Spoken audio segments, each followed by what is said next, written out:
This evening, we're going to look at a few more things that have been happening in this world of make-believe. And we have a lot of fun in the seminars, and part of the fun is me reading you my Dear John letters. And I found a couple more, and one deals primarily with that process we call the dream state and the reality involved in that. The other part is going to be of a little different nature. Again, I disguise the truth so nobody will recognize it. This is really very formal. It just starts out, John Roger. That's me. Sometimes I say, Dear John, but this person is still formal. I'm glad I don't procrastinate on my SEs, which means spiritual exercises, as much as I do on my tone reports. Things have been getting lighter after a very heavy summer, during which practicing my tone is one of the few stable dimensions in my life. You know, I could make really fun of this because I looked at the word stable, and the little guy that works with me said, yeah, he was horsing around. I don't want to make fun of what people write, but don't you think that's clever? I haven't experienced anything too dramatic in the actual practice of the tone, except for several times when I would contact a very subtle bliss state, and one neat time when I started slowly rolling out of my body backwards, head over heels. Now, that's one of the ways out, is you start rolling back right out of it. The thing is, a lot of people think they're going to fall, but you already fell a long time ago, trying to get you back up. I have noticed that in my dreams, in parentheses, those dreams in which there was an apparent message, the messages are becoming clearer. I wonder if this person's trying to say that some of the messages I give them aren't clear. Or some of the things we have are not apparently having. Well, okay. I had a beautiful experience with you on the other side 2 weeks ago. They have a poor memory. It goes on all the time. You were transmitting an extremely powerful form of energy to me, and the first time you imparted it to me, it knocked me over, and in the dream, I briefly lost consciousness. I got back up, and then as we looked at each other, it was more like we shared the energy because I could maintain it. I felt more like a peer with you. Let me explain that. That's what they call, in this side of the world, the Shakti. But I rarely will do that here because then everybody wants to touch the body. And that's not a good thing to do all the time. Sometimes, but not all the time. But people don't realize what's the time, so you just say, no time. I could really feel how much you love me. The next part of the dream was interesting, meaning the first part wasn't.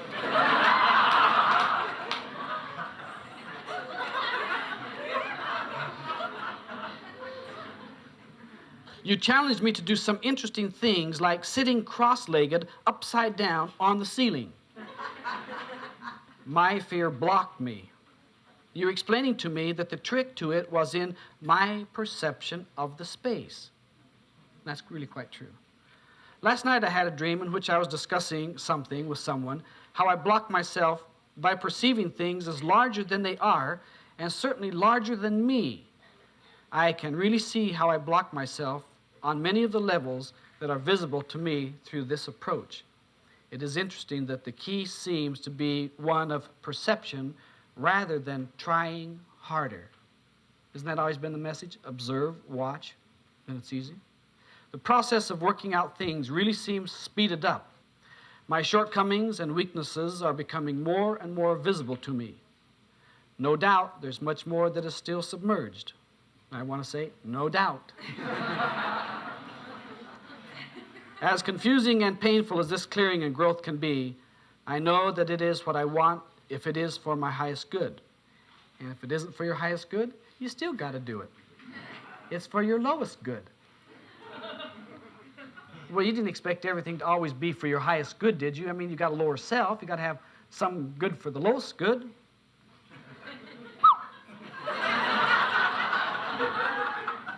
One of the discourses is on patience and gradualness, and today I had a glimpse into the paradox of how fast of how the fastest route to soul transcendence can often be the patient and gradual one.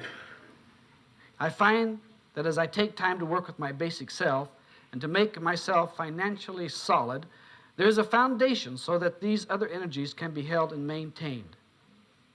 It is just amazing to me how perfect the work of Spirit and the traveler is in bringing teaching forward to me from just about every person and situation I contact. I really want to stop separating myself from the traveler. I love you. Isn't that neat?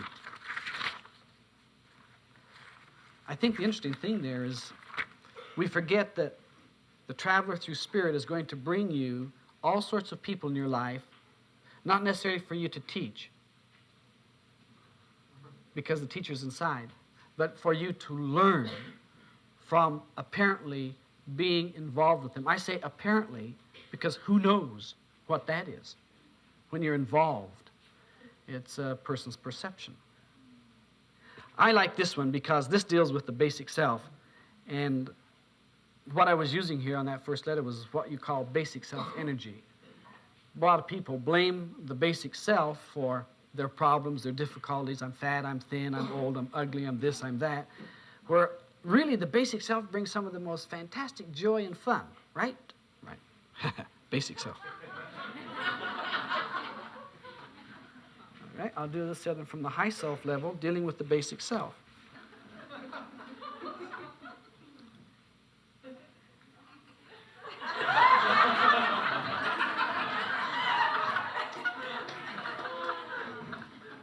Okay, now that I've finished with the high self,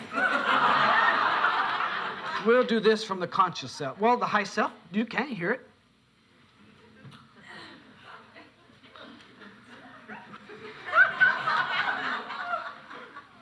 Did I ever tell you the basic self is that runs my body? You've heard of Daniel, who originally was in the lion's den. He was a form of the traveler at one time.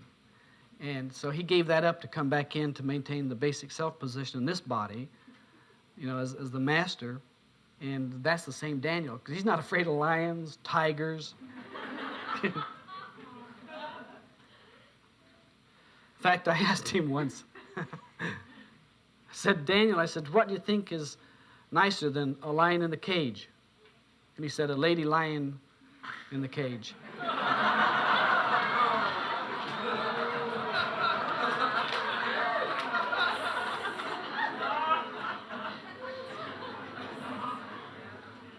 There was nothing dirty about that. That was all within the context of the editorial proposal.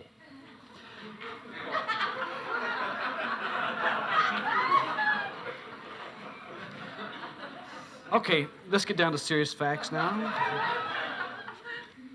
I started doing my tone and found darkness. Then I remembered the technique of using the colors and going down into the subconscious and basic self. So I did. Then on the number 2, I remembered an experience I had when I was 2, when my brother was born and I visited my grandmother. I ran away to a nearby school and saw myself standing there looking at the markings on the blackboard. I thought, in the small body, I should be able to read them. It seems something about hieroglyphics went through my mind. I remember having thoughts like an adult, or somewhat like an adult, and not being able to express them. When they found me, they seemed worried, but I knew where I was and had been interested in the school and the blackboard. Then I counted down and said my word to open the subconscious, but it didn't open, so I asked for J.R. He appeared and walked with me into a forest-type area. Many waterfalls, birds chirping, and magical tinkling sounds. Then he left me and I walked down deeper and deeper, following the waterfalls until I came to a very dark area. I went into the cold darkness and saw a form sitting on a rock with head and hands. It was covered with moss and slime. So I took her hands and led her into the light by the stream. There I found a sponge and started to bathe her. But she helped by peeling off the layer and stepping out of it. But then she had no form, no hands or feet or face. It was like a lump of clay. So I started to rebuild her. Isn't it obvious that she met with the basic self and was treating the basic self, and the basic self was saying, hey, I feel green and slimy and formless. Symbolic. First, I formed her feet and hands, but the body color was strange, like a murky brown. So I kissed her feet, and where I kissed, light formed, but the rest of the body stayed the same. So I kissed her body all over until it was all light. When I came to the heart, I placed a purple light with a golden flame and pink aura there. Then I kissed her mouth and her nose and breathed life into them. She opened her eyes, which were a golden pink, and looked at me. Then I kissed her forehead, and a golden triangle formed. And although she had no hair, the light that came from her made it look like hair. Then I took her to the stream and bathed her again and told her she was new. And the water of forgetfulness would bathe away all of the old hurt and rejections, and no longer would she remember them. She was new. Then J.R. appeared and took her hands and gave her a new name, Melody Love, and told her she would be God's melody and sounds or something like that. And he said the triangle on her forehead meant that she would work side by side with conscious self, so together they could go to God. Then a man stepped out, and he was golden and beautiful. J.R. said his name was Courage Truth, and he would assist Melody Love, and together they could walk the path. J.R. said the man, meaning her husband, is your teacher and friend here to assist you, but you must not depend on him. When you need to not feel alone, Courage Truth is here for that. Then J.R. said, beloved, you are so close. Look down the path, and we stepped from the green forest on the path, and not too far down the road was a beautiful castle floating in the clouds. J.R. said, go there singing in the name of God. So Melody Love and Courage Truth walked hand in hand singing. I started chanting my tone and became one with all of my consciousness for as long as I chanted. I really believe this is part of why I am happier now. God bless.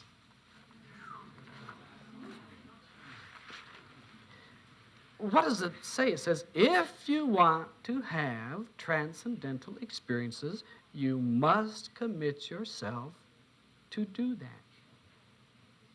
There is not any portion that is part way.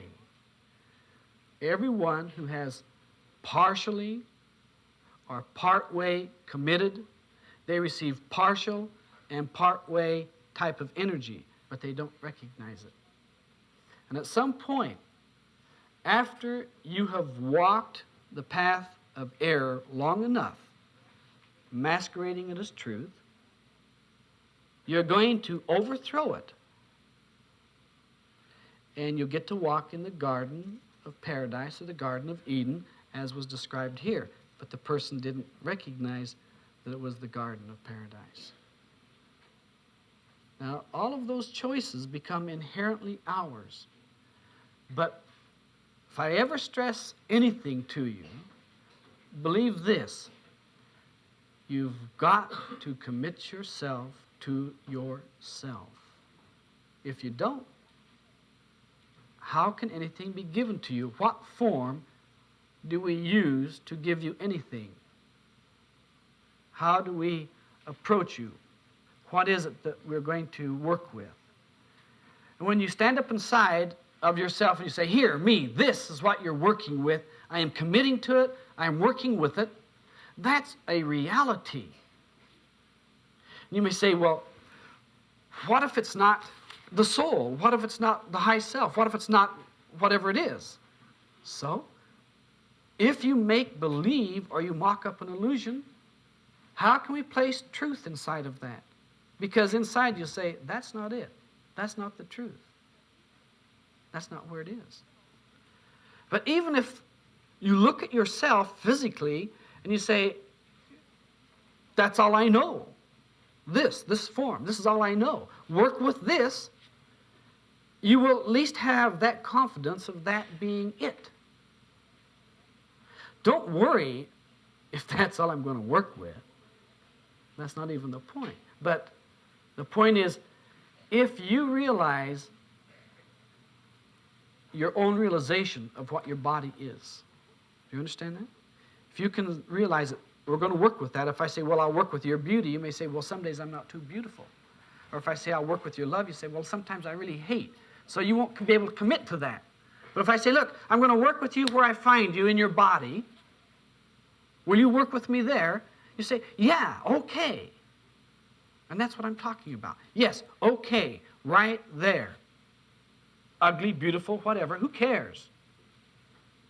Right there. The nice thing about that is we don't have to declare ourselves an avatar or the local guru or the local con man or whatever. We don't have to declare ourselves holier than thou, more noble than the rest, more graceful. We just declare ourselves what we are. People say to me, who are you? I say, you decide. One said to me, oh, come on, who are you? I said, if I told you, I'd destroy you. He said, oh, come on, do it anyway. I said, oh, you don't really like yourself very much, do you? Don't you want that body around any longer? I was like, oh. I said, but I'll work with you where I find you. And that's attached to your body. Because he could have said, destroy it. I said, well, you can destroy it yourself. You have to let go. You have to let go and let God, that form that is transcendental. Sometimes I just want to get down and just share a lot of experiences I've had with you and just really tell you the majesty that you can find in the realms of consciousness. They're just, in your wildest imagination, you say, oh my God, it's too much. And that would be so short.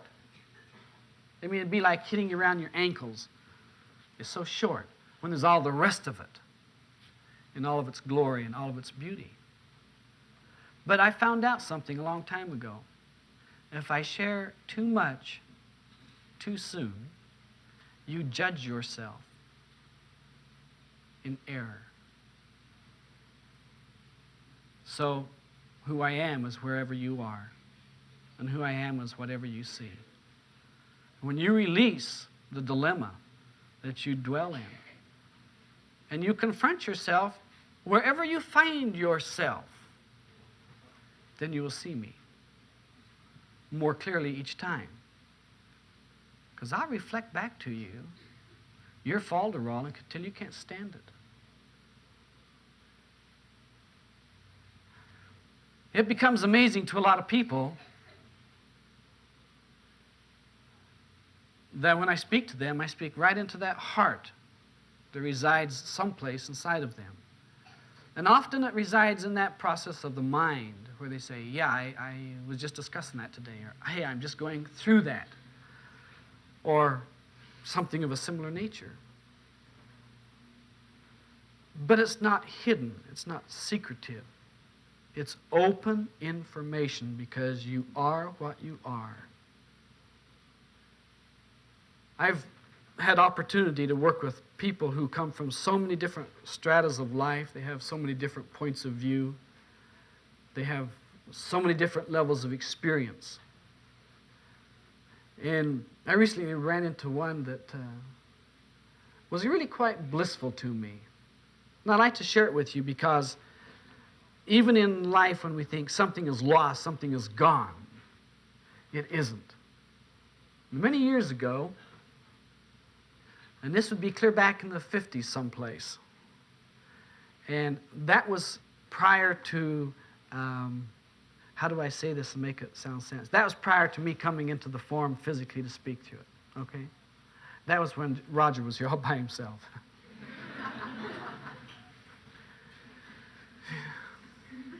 Oh, for the good old days.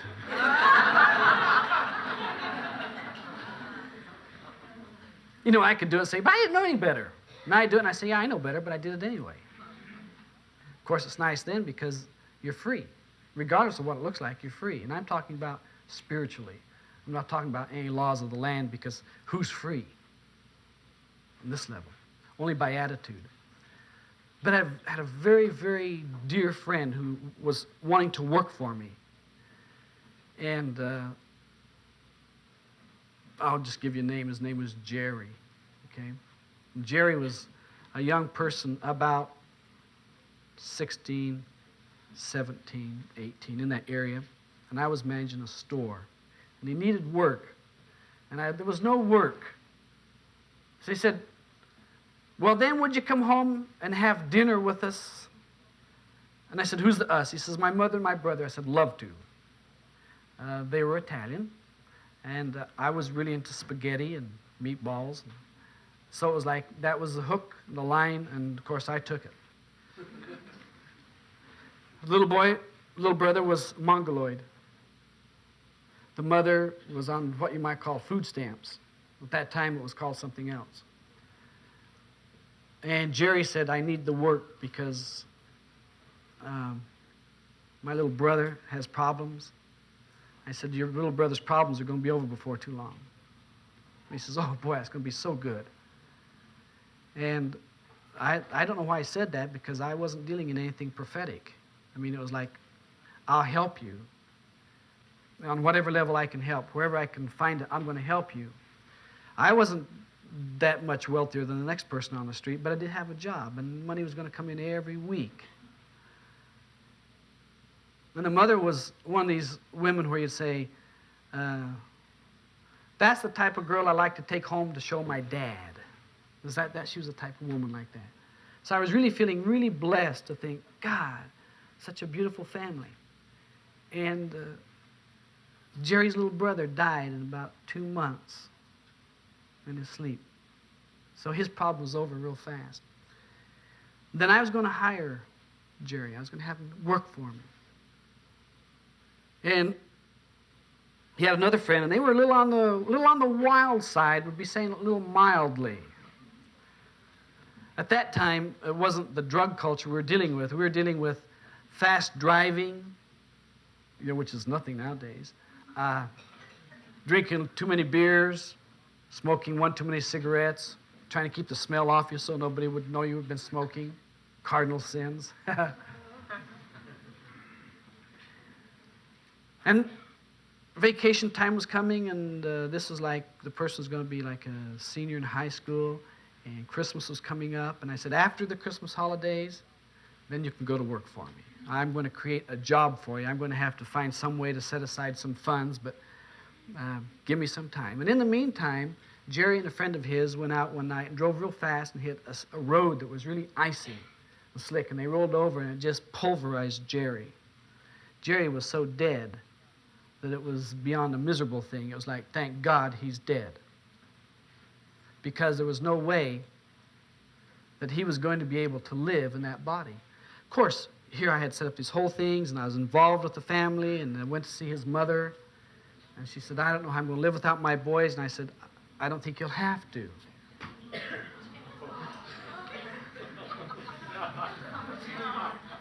She said, well, I never told him. She says, but I have cancer.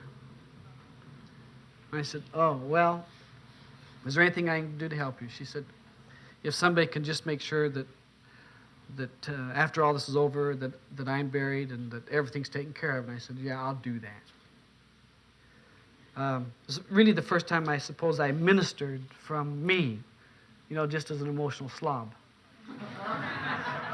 Somebody who was just so caught up with this family. Oh, I had my own physical blood family, but they were a long ways away. I'd see them when I saw them, which is pretty much the way it is now. Because my family's whoever does God's work. Those are my brothers and my sisters. Those are the people I watch over. And the people who aren't doing that, I figure Carl is going to watch over them. And he's such a good watcher that you'll be watched. He doesn't do much more than that. A little temptation here and there, a little greed, lust, avarice. Oh, thank God for avarice.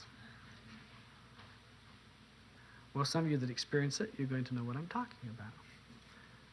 And it was after all that, and after she died, and we had completely handled the whole funeral, and Jesus, wiped out my car because I had to get a mortgage on it, and a whole bunch of things. And right around that time, I got fired from my job.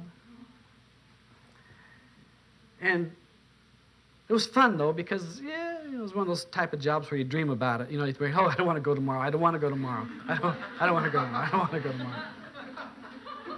And the spirit inside of me was moving. But before I didn't know what it was, I felt that it was the emotional ups and downs. I'd like, I just got to get out of here. And just straining. And yet I'd go up to talk with my family, because in that 4 or 5 month period that I knew them, it became very close, just very loving close. The type of thing where you're going to go out of your way to help them, but you're not going to let them know about it because they're too proud of a person to make you think that you're having pity on them. So I had to do things in strange ways, like mail them money in an envelope with no return address or nothing, so that when they'd open it, there would just be them getting the money and not knowing what was going on.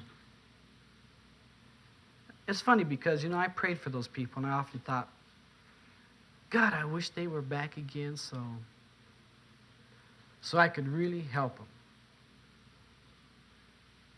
And, as the years went on, you become cold and calloused, and, it's like, who cares,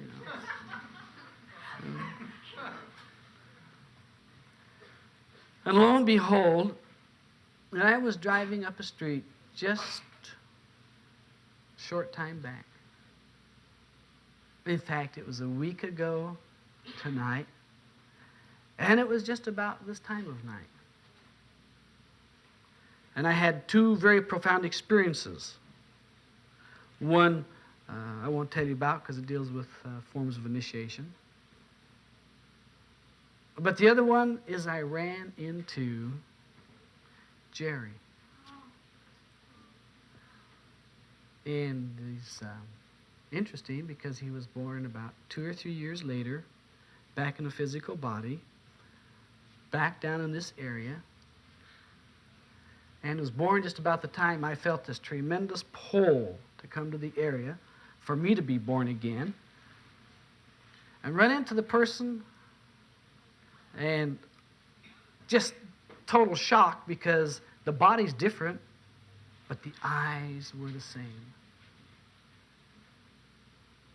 And it's one of these things where you think, should I, dare I, so I thought, I know this person. But 17 years have gone by that they've lived on this planet, and they've had a whole variety of experiences. And with the other people I was with, I said, wait a minute. I said, I'm going to do something. I said, that's going to be a real shocker to some people. I said, but go along with it till we get to the bottom line, and then let me tell you a story.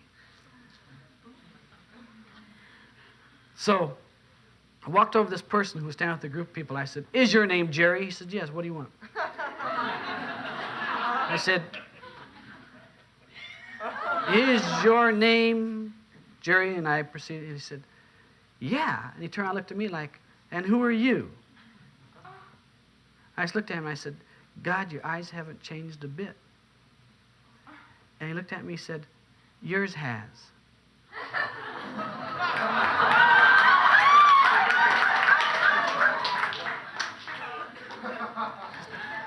I said, we're going to have dinner. Would you like to come and join us with dinner?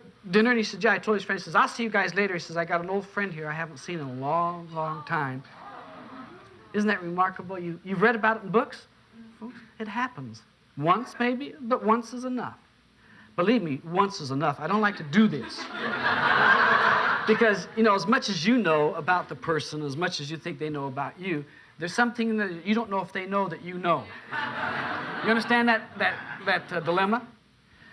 The only way to handle a dilemma, my friends, is just to go right ahead onto it and grab it by the horns and beat it bloody. But nobody got bloody, but I was prepared. It was like somebody say, hey, what do you think you're doing, you dummy, you? And the person, we started talking, and the ancient memory came back inside of Jerry. He said, you never did give me the job.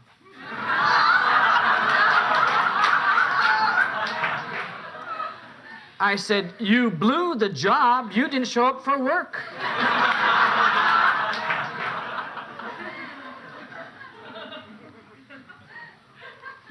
We never really lose anybody. We never really lose them.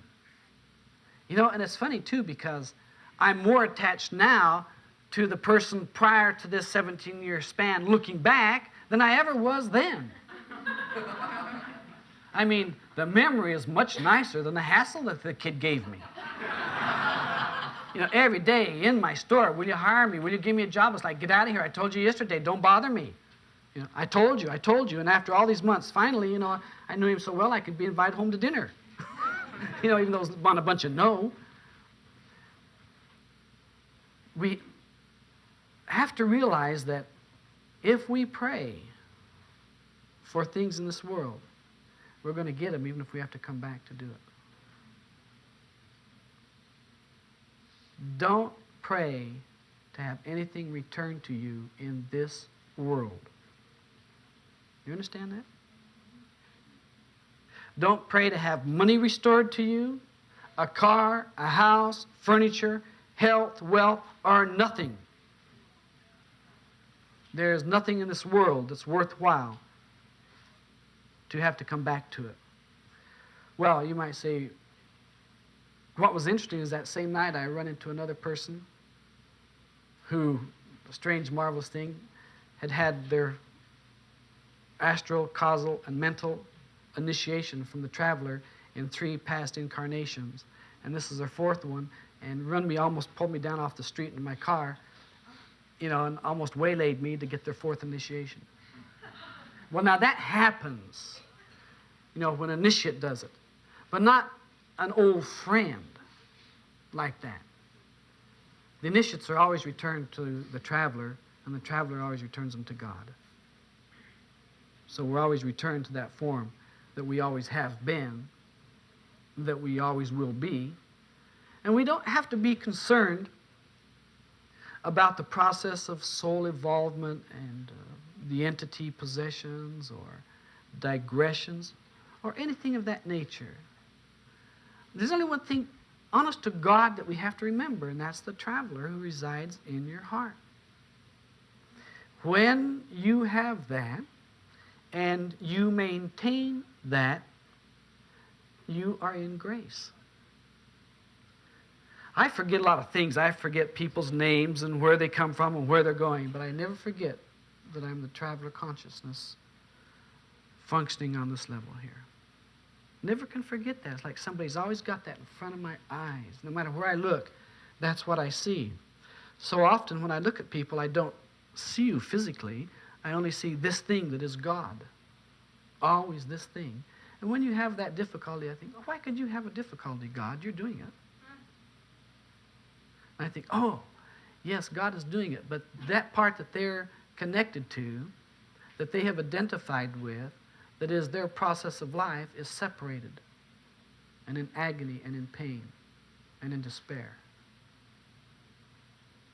I won't separate it anymore. I will connect it back up and maintain the connection even if you don't. And a lot of people who have been initiates of travelers throughout the ages have dropped off, but that's fine too, because we're not going anywhere that we're not already there. And we're not doing anything that's not already done. And so there's no hassle, no concern, no worry, nothing. All we do is, you know, breathe in, breathe out, have a little fun, a little falderall, see who's doing what, when, and where. Laugh. Oh, laugh. Absolutely laugh. Why? Because of the absurdity of it all. It's just absolutely absurd. The way people will get together and emotionally harangue life over nothing. And I think back at the time when these very dear people, you know, died, especially when I'd gone out of my way to set up a job for one of them. You know, ingrate. You know, it's almost like you want to say, ooh, I'd like to just beat you for dying. You know, and there's that funny, loving resentment. You understand what I'm talking about? It's like you love them, but you resent them because you can't do anything because they're gone now, but you love them and you hurt and you hate and you get viciously angry, but you won't let anybody touch them. But you, because you know exactly how to touch them, because you know how they like to be touched. And so we have that whole paranormal approach to life.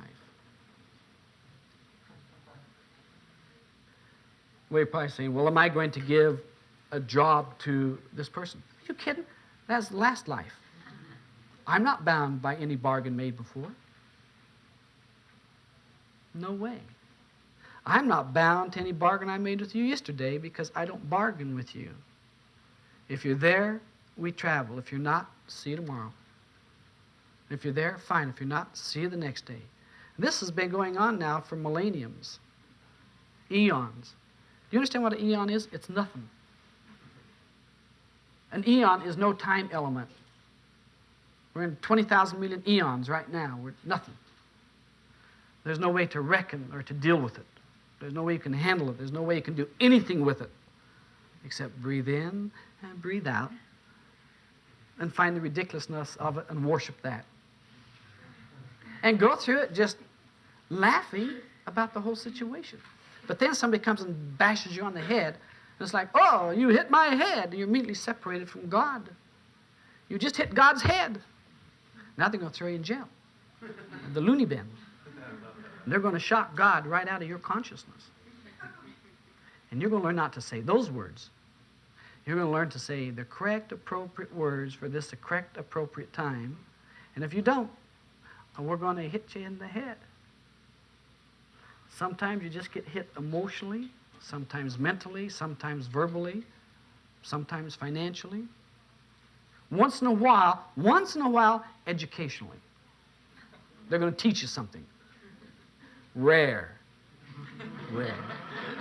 As rare as cows walking around. Rare. Which means it isn't happening.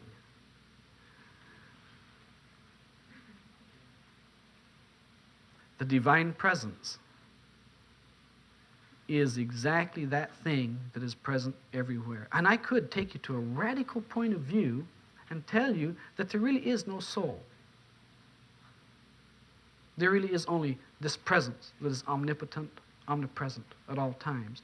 But we talk about the soul as that individualized energy to give you a sense of well-being so that you can wave your dilemma away as you rise up in consciousness to find out you are what you have always been, and you are the one you've been looking for.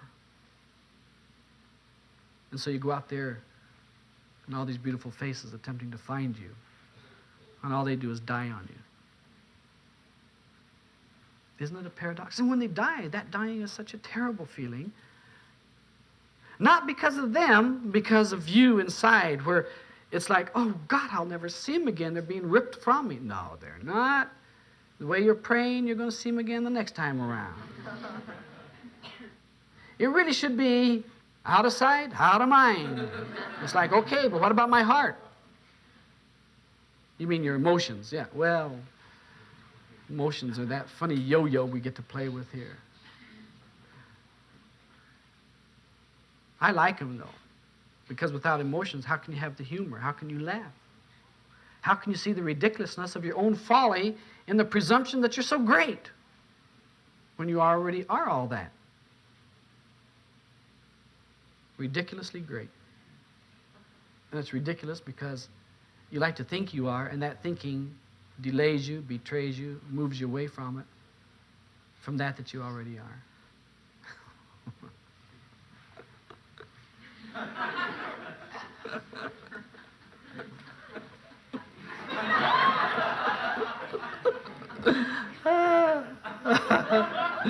Oh my God.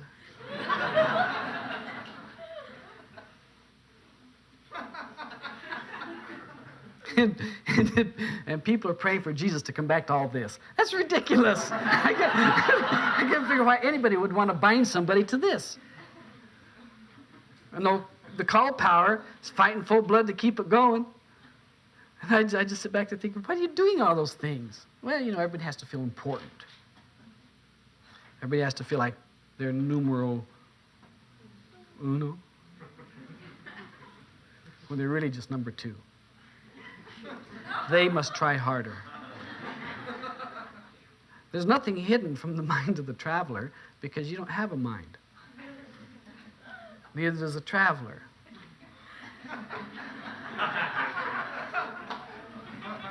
And all you're doing is making believe that you do. I'll give you a piece of my mind. You're just going to give me some of your mouth. You're going to give me your mind. And you're going to put your emotions in there, so I'll be sure to get it. What am I going to get at? What am I supposed to get out of this? What am I supposed to do with it? I think I'll just sit here and laugh at you.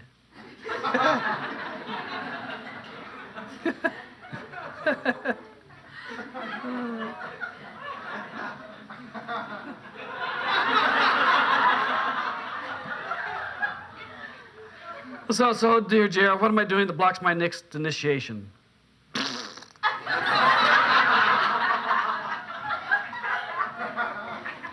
Nothing. I just don't want to give it to you now, that's all. What can you make me do to make me give it to you? Sit down and do the ritual. Why? That's your penance.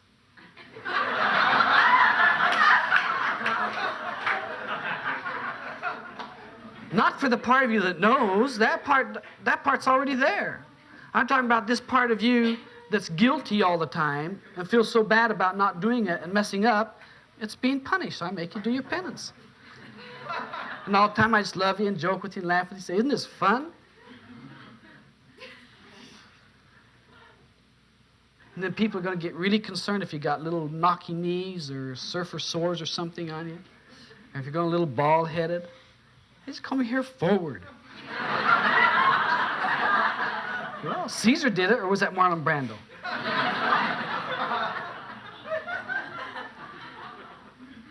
Well, there was really no difference, I mean, Marlon Brando was Caesar as God, so, as me as you, so what difference does it make? Except we individualize and we uniquely say, my experience is unique to myself, and therefore I have pain and I hurt. And they tell me, and I go, oh, yeah, right. So you want some hurt, you want some pain? And they go, no. No. Why, you coward? Yeah. Just don't be a coward, I'll go with you. Oh, no.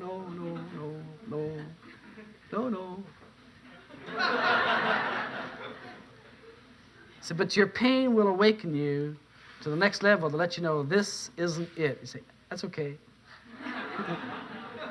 But I want to soul travel, and I want to see God, and I want to have all of these beautiful transcendental experiences, but no pain. Okay, it'll just be a mild itch. Well, on the scale from pain to humor, itch is in there someplace. And all we do is just keep moving the itch up more and more until you think that the itch has gone into pain, but it's still itching. And all the time you just get to scratch yourself as you keep going up. And then that scratching tickles you. So you finally just have a big laugh about it all. And then people say, you're really crazy. It's like, not really crazy, truly. There's no real crazy here. There are only modified points of view depending upon who you're talking to about what. But truly crazy is anybody will agree with it.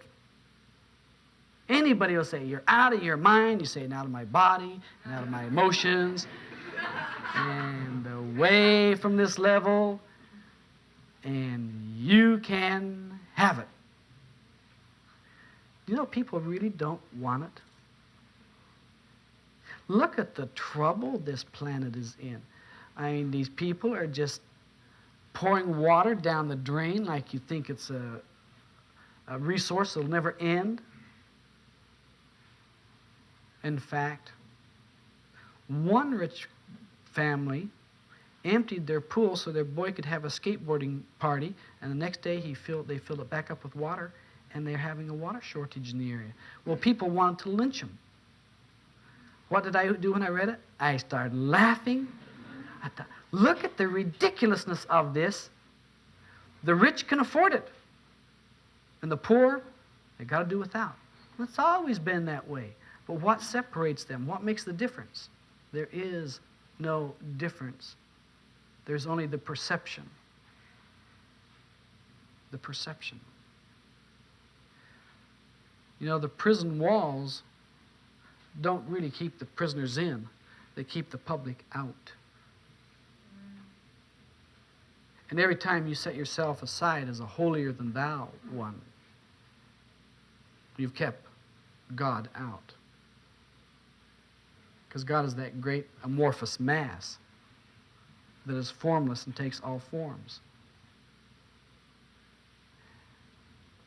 When it comes into your consciousness that you have no uniqueness, not really, and all you're doing is spelling your tools of your trade a little differently, then you find out that you don't want to get caught in a lot of the falderal meanderings of people's minds and emotions. You really don't want to get caught into it because it's transitory. It's like when you see a garbage truck go down the street, you run and jump on it. Even the garbage truck doesn't want the garbage. They take it to someplace and they dump it, and they dump you right with the rest of it. And then when you see another garbage truck going down, you run and jump into it and get all involved with that mind and emotional garbage just to be kicked out again. And then along comes another one and you run and jump into it. It's called love affairs, marriages, new cars, new home. It's all that's called. It's garbage. And yet we'll do it. We're so smart. We're all actors, we're all actresses. Except me. I'm just a character.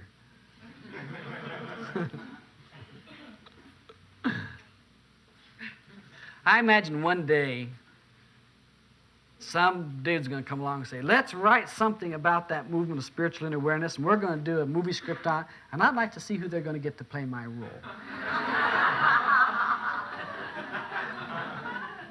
It'll probably be Francis the Talking Mule. And then that would just be typecasting. That wouldn't be hard for the role to be portrayed at all. But the interesting thing is, who are they going to get to portray you?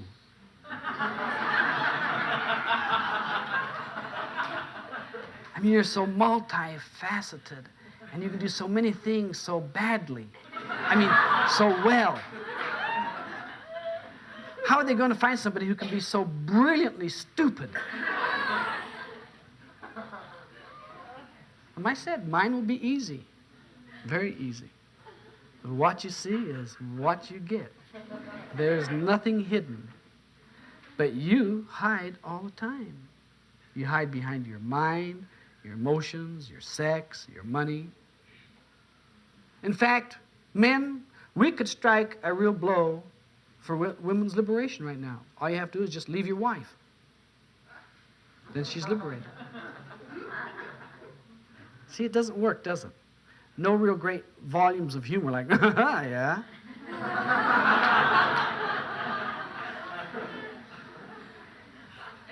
Why not? It's all the same thing. But women, we can strike a blow for men's liberation too. Just leave your husbands.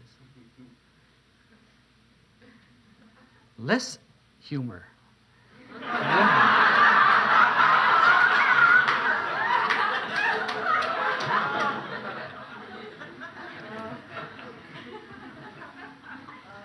Why do you make it so serious? Berush Beshan.